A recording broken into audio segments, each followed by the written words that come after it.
On the final day of his sophomore year of high school, James Clear was hit directly between the eyes with a baseball bat. As his classmate took a full swing, the bat slipped and struck him with enough force to crush his nose into a distorted U-shape. The impact sent the soft tissue of his brain slamming into his skull, causing immediate, severe swelling. In a fraction of a second, he had multiple skull fractures and 2 shattered eye sockets. He lost consciousness before the ambulance arrived and was eventually flown by helicopter to a trauma unit, where he was placed in a medically induced coma. The recovery took months. He struggled with double vision and basic motor patterns, like walking in a straight line. When he finally returned to the baseball field a year later, the humiliation was absolute. He was the only junior cut from the varsity team and was sent down to play with the sophomores on junior varsity. For a player who had dreamed of playing professionally like his father, sitting in a car and crying after being cut felt like absolute rock bottom. The gap between his current reality and his goals appeared insurmountable.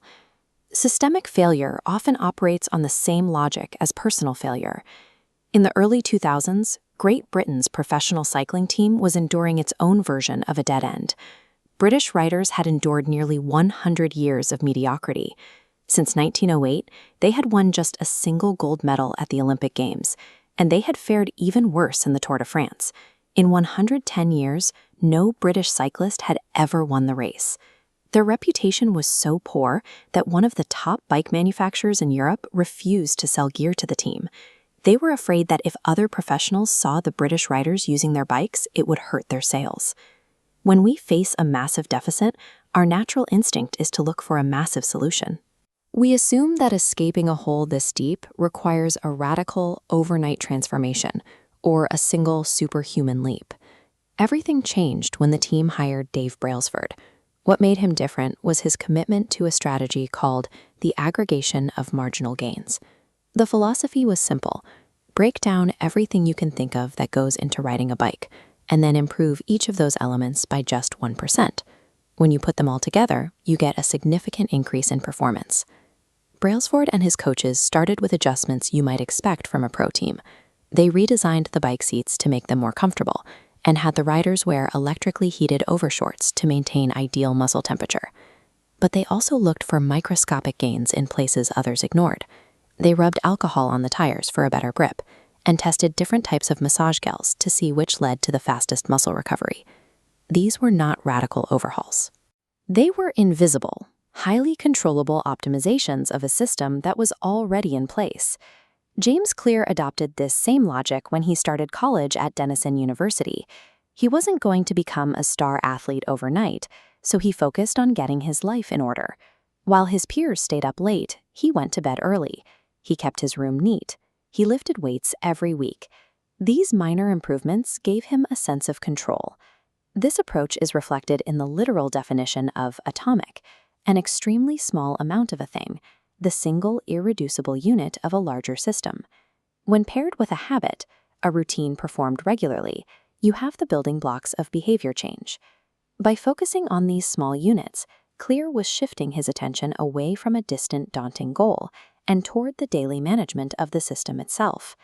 But the word atomic has a second definition: the source of immense energy or power. When these tiny gains are allowed to compound over time, they eventually reach a tipping point. For British cycling, the results came faster than anyone imagined. Between 2007 and 2017, they won 178 world championships and 66 Olympic gold medals.